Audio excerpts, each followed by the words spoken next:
Coming up on today's Disney Roundup, a report from Disney's third quarter fiscal earnings report and breaking news during the conference call. There's a rumor of yet another attraction that could be permanently closing, and a logboat sank over this past week at Splash Mountain. I have all that and more for you coming up right here on the DRU.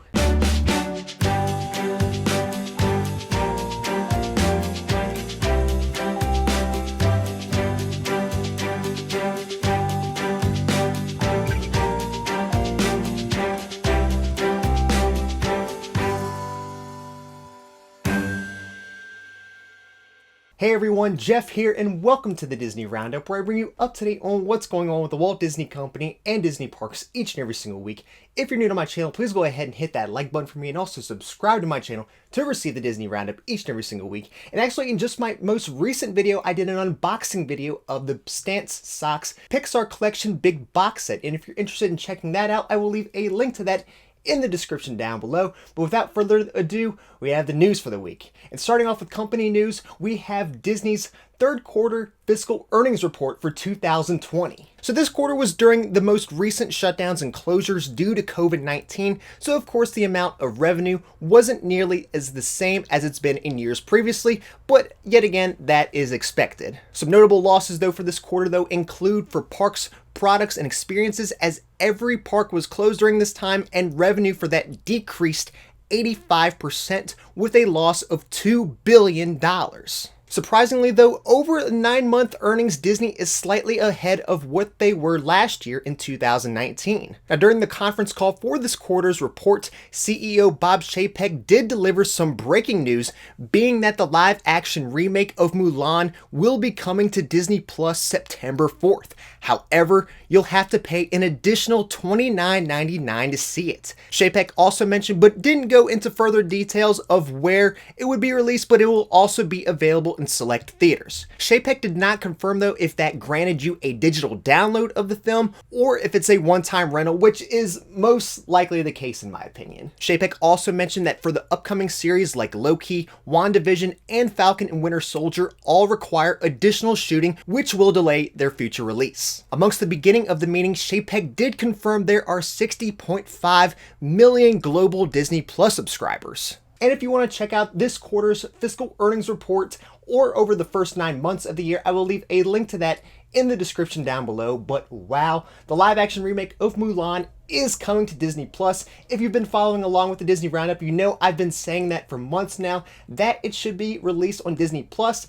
I expected it, if they ever did, for it to be an additional charge of maybe $15, $20, but $30, wow. But let me know in the comments down below of if you'll be purchasing Mulan come September 4th when it comes to Disney Plus. Now, over this past week, Pixar has announced that they are planning to release a new film in the summer of 2021 titled Luca. According to an article from Variety, Luca centers around a boy living in the Italian Riviera, sharing adventures with his best friend, but is hiding a secret, which that apparently he is a sea monster from another world. For the time being, Luca is scheduled for release on June 18th, 2021, but it's hard to say with Disney continuing to push back the release of current films. Now for outside the parks news. Although Disney is not currently having any fireworks or nighttime shows at Walt Disney World, guests staying at Walt Disney World resorts can still enjoy the nighttime spectacular that is Happily Ever After.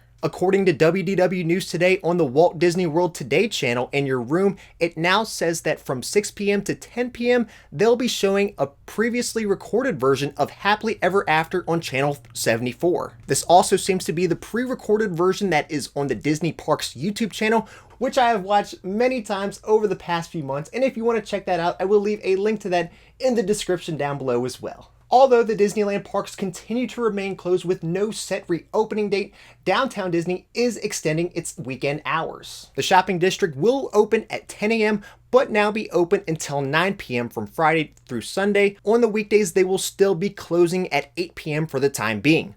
A note too that last week I mentioned in a recent article from Blog Mickey, guests with resort reservations through August 22nd were being sent cancellation emails. Now on the Disneyland Resort website, if you go to book a new reservation at a Disneyland resort, you can only do that starting the 1st of September. Now for parks news. following up with last week's report of the missing Jose Carioca, Jose has officially been spotted back at the finale scene of Grand Fiesta Tour. According to a tweet from Theme Park Alex, Jose was spotted back at the finale scene of the attraction last Friday, standing alongside Donald and Panchito, having the animatronic missing for just a little over a week. A few weeks ago, in a cast member memo, it was announced that 2 current attractions and 1 nighttime show would be permanently closing. Now there is rumor of 1 more joining them. According to blogmickey.com, the Voyage of the Little Mermaid, which has remained closed since the park's reopening, is believed to stay permanently closed. They also mentioned that the consideration of keeping the show was said to be up in the air before the park's closures, and since the reopening of Hollywood Studios, no social distance markings were ever placed in the queue of that attraction. Of course, Disney has not confirmed if this is true or not, but subscribe and stay tuned to my channel and I will keep you up to date on all the latest of the future of the Voyage of the Little Mermaid.